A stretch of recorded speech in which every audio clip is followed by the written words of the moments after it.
Today, I have someone really exciting that I want to share with you all about the authentic experience of fatherhood. This is a beautiful balance to my work in authentic motherhood. I will be speaking today with Ravi Rothenberg, who is a dad coach, and Ravi and I will talk all about personal growth as a man, a father, and a human, and how all of that relates into both rising up and leaning in and softening in the masculine and feminine balancing aspects of true, healthy, and authentic fatherhood. Enjoy. Hey, everybody. We're here today with Ravi Rothenberg. He is a dad coach, and he's here to talk to us about the authentic fatherhood experience and how that kind of works together with personal growth and kind of counterbalances the authentic mother experience that I've spoken to in my book and in so many of my other talks. So, hi, Ravi. Welcome. Hey everybody. Hey Kate. Yeah, Nice. thanks for having me. Yeah. Yeah. So, just so the audience gets a little sneak peek into you and how you kind of got into the work of being a dad coach, how'd you get here? Great question. Yeah, my journey actually interestingly started really about 4 years ago.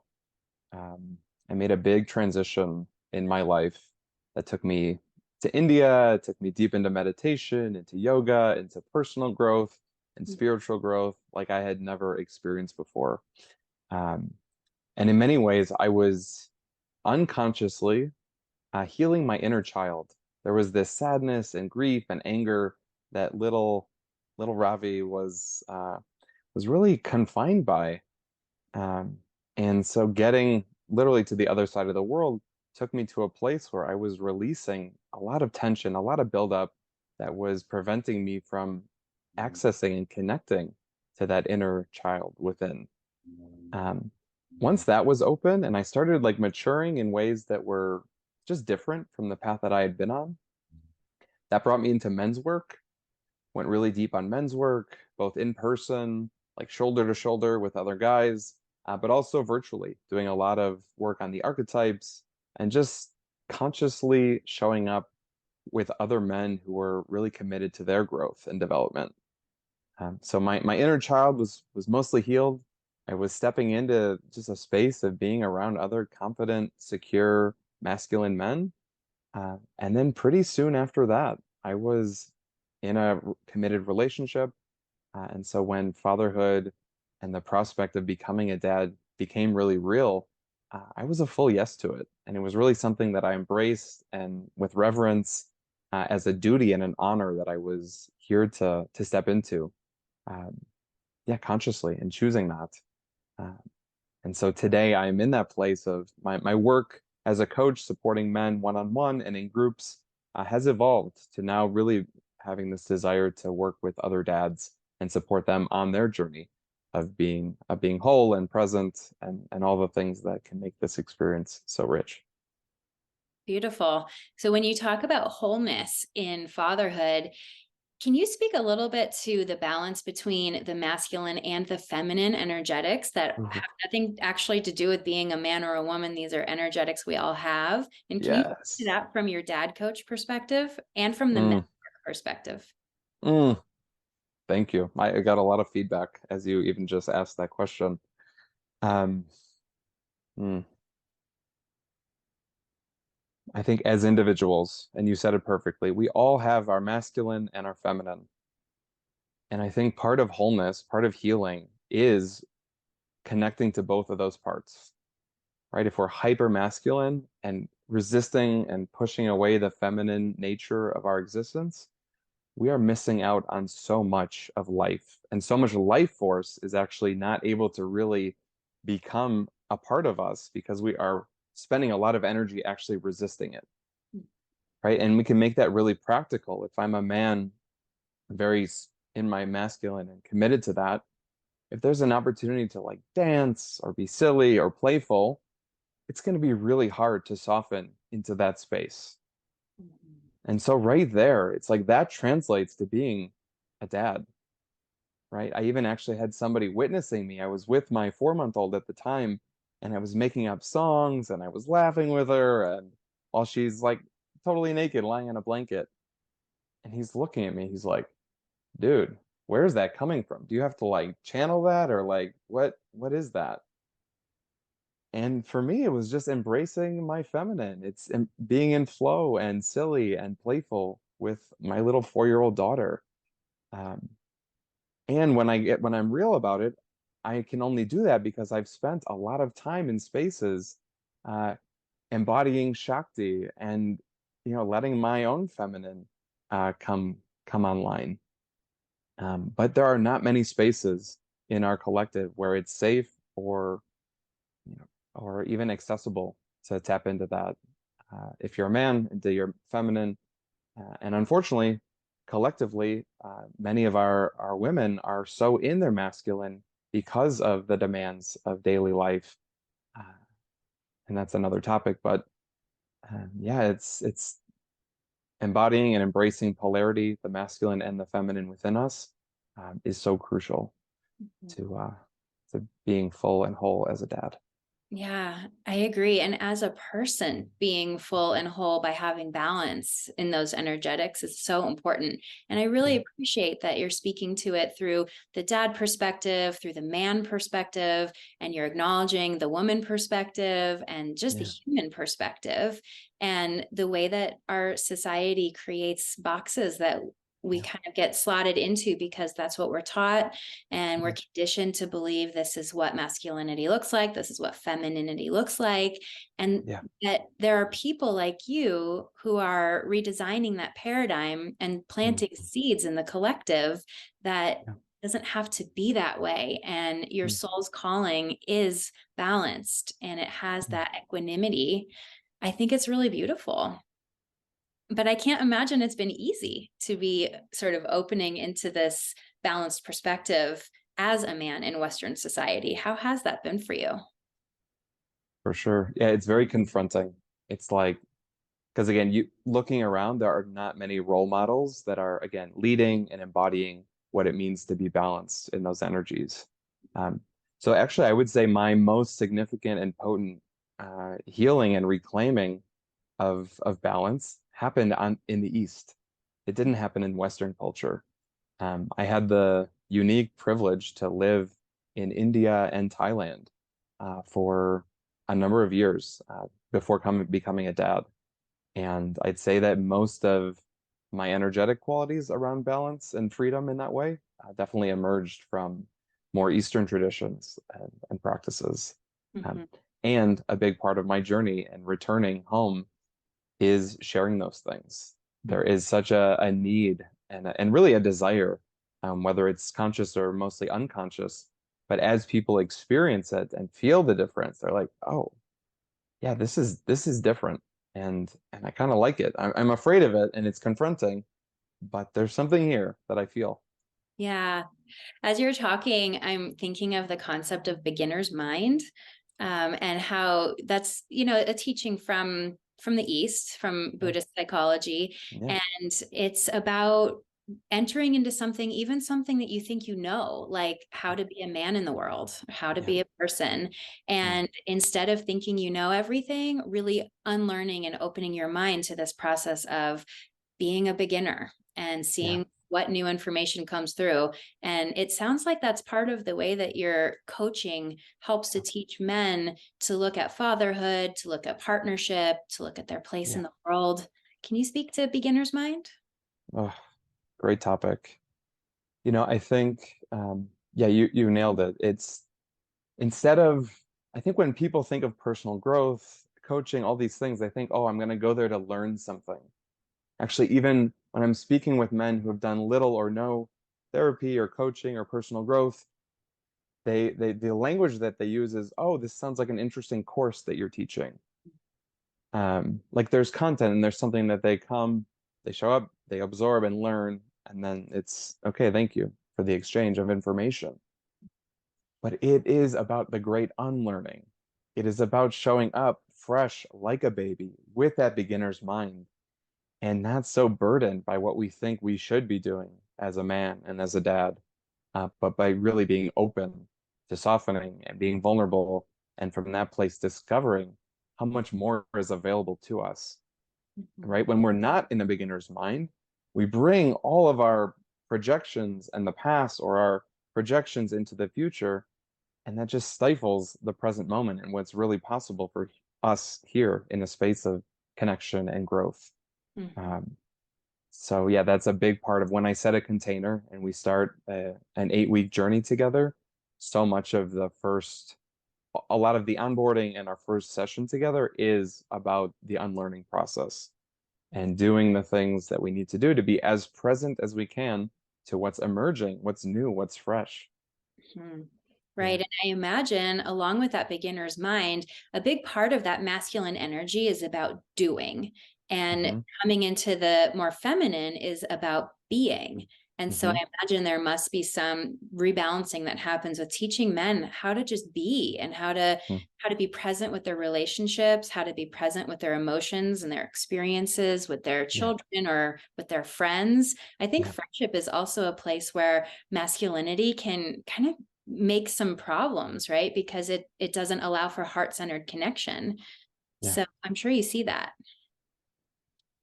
For sure. And unfortunately, most of the dads that I work with are coming to at least the beginning of our work together with very few close friendships, right? Mhm. They are very isolated. Um, work is maybe an outlet for them to have some connection, but even that is very surface level.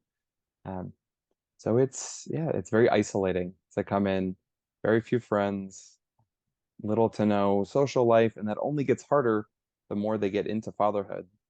Um, and to your point about the being versus the doing, especially in men's work and dad's coaching, the doing is just getting there, just showing up, all the work and the action that needs to happen to be able to feel comfortable in oneself to show up. That's Mhm. the effort. Put all the effort into just showing up.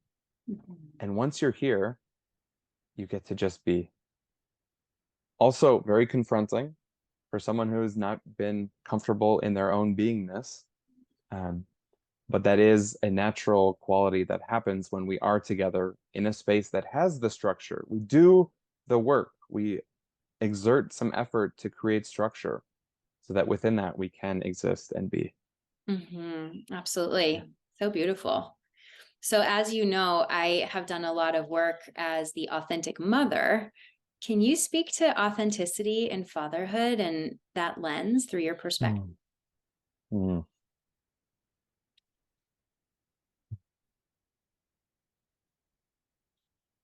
From my perspective,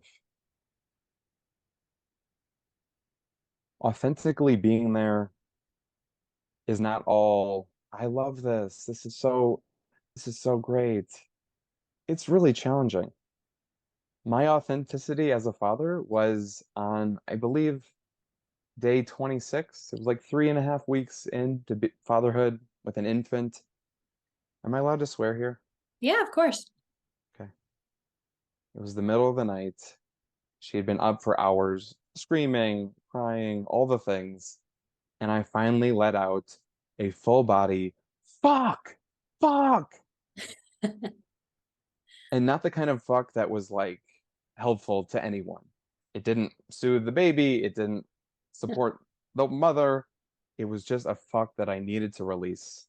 Mhm. And to my credit, it took 3.5 weeks to get there. It could have taken 3 minutes or 3 hours had I not been really solid in my own self and emotional regulation and all the things that get triggered in early fatherhood, especially. Mhm. Um, I let out my first fuck. And then I got up out of the bed at 2 or 2:30 in the morning and I went to the other room and just sat with myself. And for me, what emerged was permission to say, fuck, I don't love having an infant. That is authentically true for me right now. Um, and I let that come through. I was with that myself. And then the next morning, and we were both tired. It was our longest night to that point.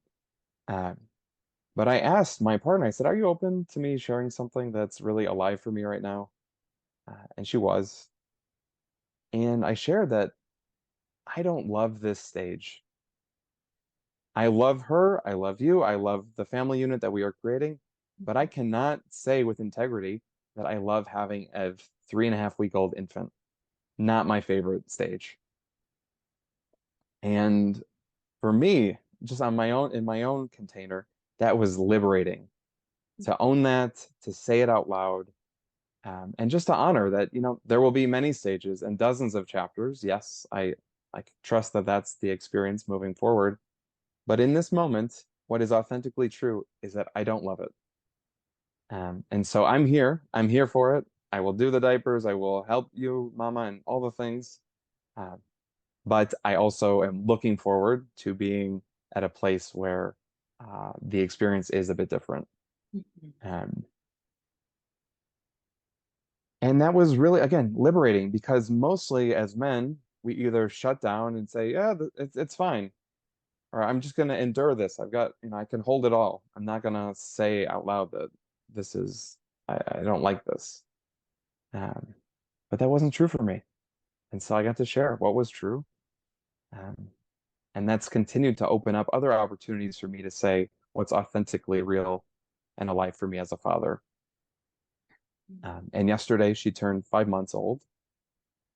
And I love this stage so much. I,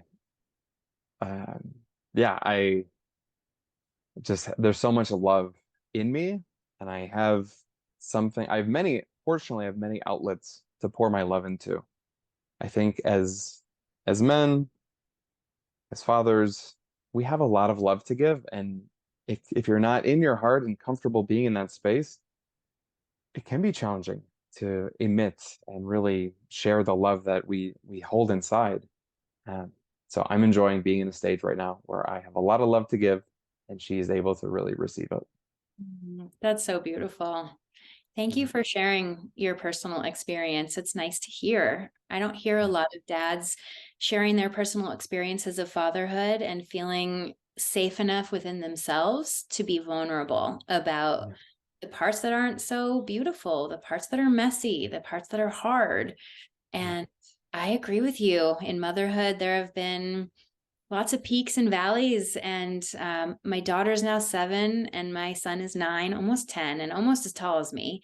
And there have been times when I'm like, this sucks. I'm not into this, Mhm. and just one moment to the next, something Yeah. feels really hard and terrible. And then suddenly I feel a renewed capacity or tolerance and threshold. And I just continuously reflect on the amazing teachers that my children Mm. are. And I Mm. really believe that people who choose not to have children or cannot have children, they will be presented with the teachers along their journey in all Yeah. different ways, shapes, and forms. And Yeah. people who do have children have this really sometimes inconvenient mirror living Mm. in their house with them, Mm. reflecting back the aspects of ourselves that I don't think I would allow anybody else to teach me, because it takes such a deep sense of love and commitment to a person to be able to look at myself that deep Mm. and to have Mm. willingness for that level of accountability. Mhm. And it has just been a really beautiful kind of spiral journey with them, that some of the things I learned from my kids are new. They're reflected in the stage that they're Yeah. in.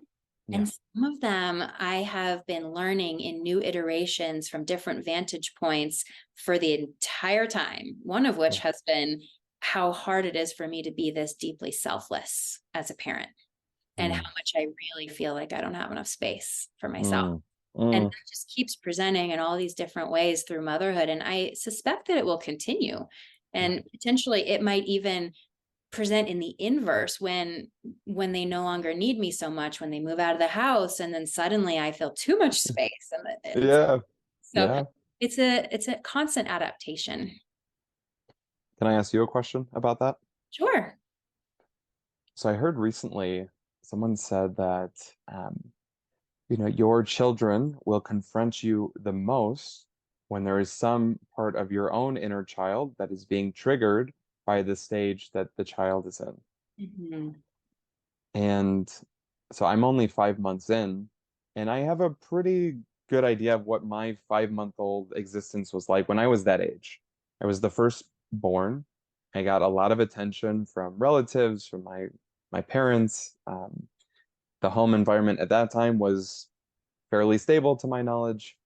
Um, and so there's a part of me that I believe does feel really good in this stage because in myself, I was really good in that stage. And so I'm so curious as you've, gone through the twos and fives and sevens and into the nines and almost tens, like, are there parts of you that are being triggered because of something in your own past experience from childhood that's revealing itself through the mirror of your own children? That's a really great question, Ravi. I don't think I've ever been asked that question before. Um, I, throughout my entire experience of motherhood, I have been doing my own inner work. And so I've had the advantage of having therapists and coaches and community who can kind of help me as the things presented. Mm, And there was one specific time in life, I have probably my greatest inner child wound around age 3.5. mm, And so when my daughter was 3.5, and it was interesting that it didn't happen with my son. It was like mm, a little girl memory that mm, was projected mm, to my daughter. And the things that came up for me around that age for her is she's like a sassy little thing and very vocal, and that doesn't always sound lovely. Sometimes it's tantruming. And around that time, I had a response of really consciously trying to allow her to be that way and not squash, mm, because mm, at that age I was really squashed and taught that I needed to be mm, like seen and not heard, and a mm, good girl stuff all set in for mhm. me at that age. And so I was really intentional about not passing that message down to her and trying to Oh, teach her that I welcome the messiness from her and her loudness and all of the bigness. Not saying that it's going to always go smoothly. Sometimes I can't tolerate it. I get oversensitized. Sometimes I make yeah, mistakes and yeah. I foster repair afterwards. And so Mm, that was kind of an example at 3.5. But what's been beautiful is that my inner child has gotten to have a reparenting mm, experience with me as the mom.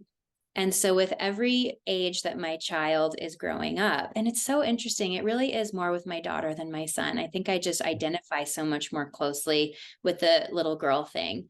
But I'm sure. sure there's some unconscious little threads that go out to my son too. But I feel like, I'm serving my daughter breakfast and my son, and my little girl is also sitting at the breakfast table with them. And she also gets to have that space of being cared for.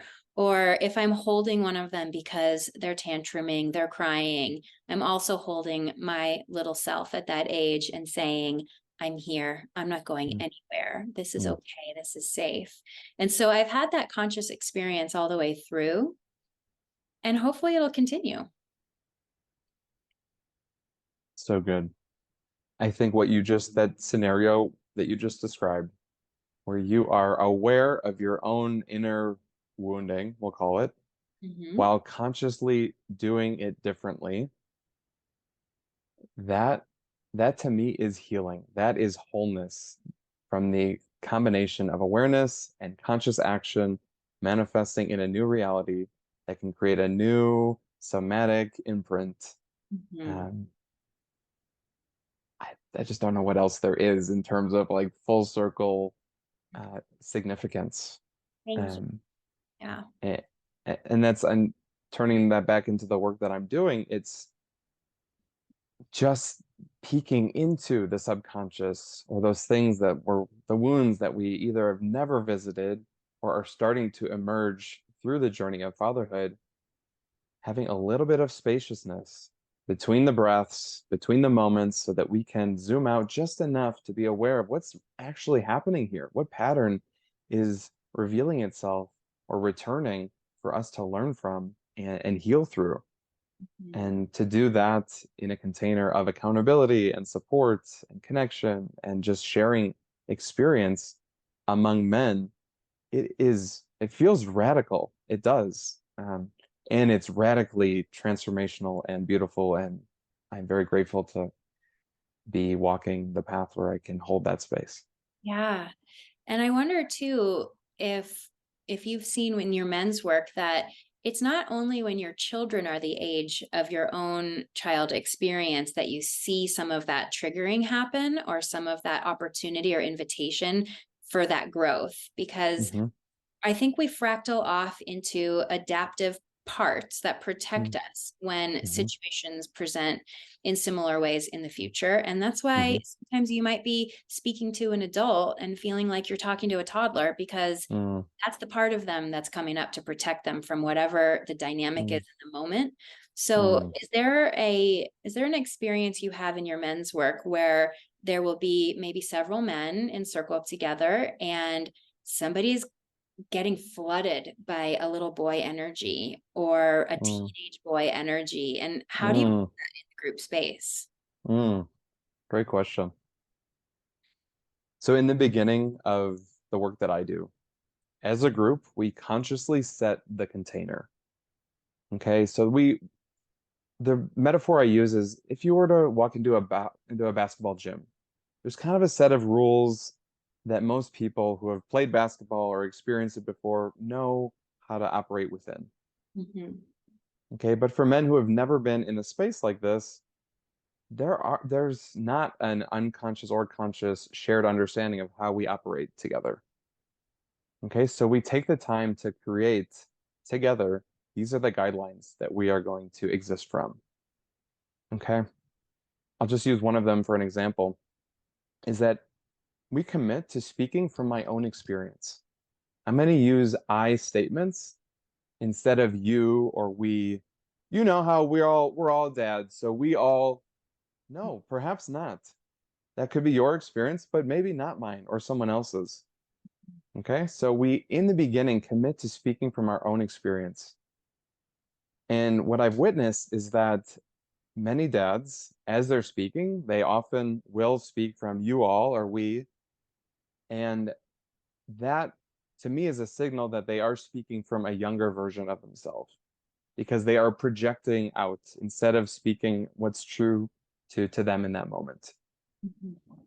And so what's really beautiful in these spaces, because we've had these shared agreements, we created them together, we also give each other permission to call each other forward.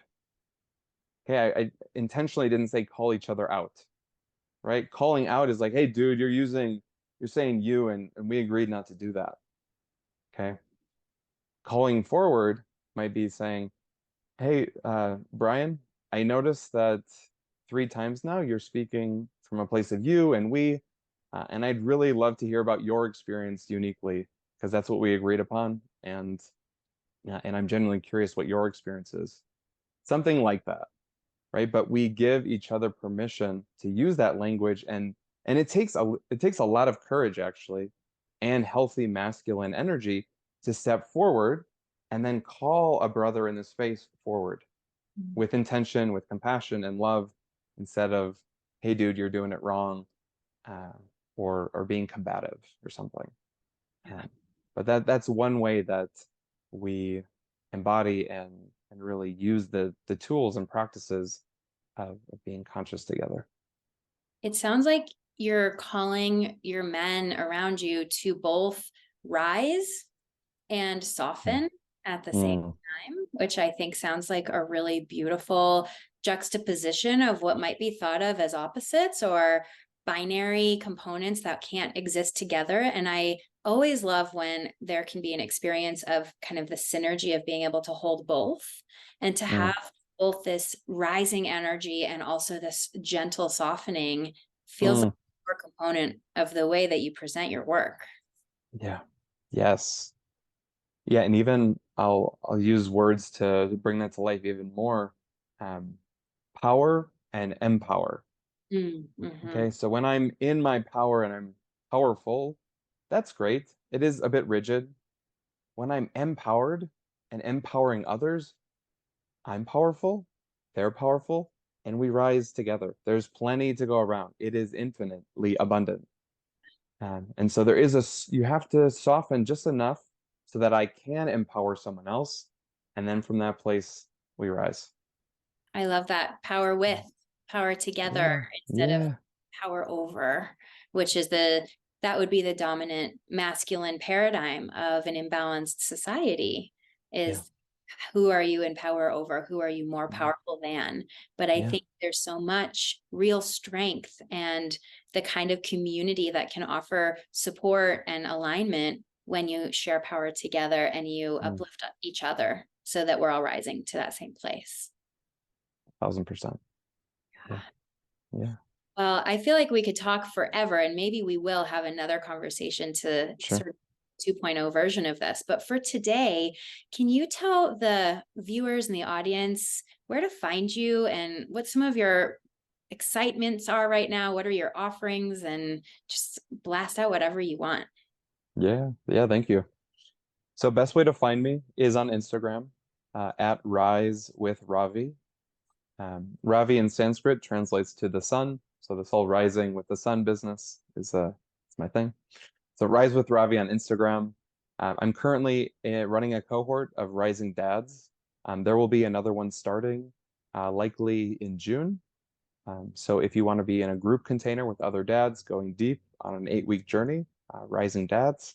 I also do one-on-one coaching for men or for dads that prefer more accountability, more hands-on support versus being in the group dynamic. Um, I love doing that, but for me also in this stage of my life, I love the medicine and the alchemy that shows up in a group setting. Um, and then lastly, I'll plug this because it's very fresh. I just recorded my first course. It's called Be Here for This Now, and the possibilities of true presence. And it's going to be listed on a website through an organization that I'm really excited about as well. It's a bit in stealth mode right now, but in the coming weeks it'll be live, and I'm one of the first course creators for it, and I'm really excited with how it turned out. Beautiful. You have so many great offerings. So go check him out, everybody. If you're a dad, if you're a man, if you're a woman and you know a man who could Hmm. benefit from Ravi's resources, please go check him out. I follow him on Instagram and I am constantly learning from your posts. So Uh, um, thank you for the presence you're bringing to the world and this intention of creating this container and this community for dads to be authentic. I just feel hopeful, and listening to you talk about your work, I can see how much it lights you up. And I think the world needs more healers who are really lit up about what they're doing. So thank you. Thank you, Kate. I appreciate you using your platform to help me elevate mine. Yeah, well, we'll do it again. Yeah. Okay.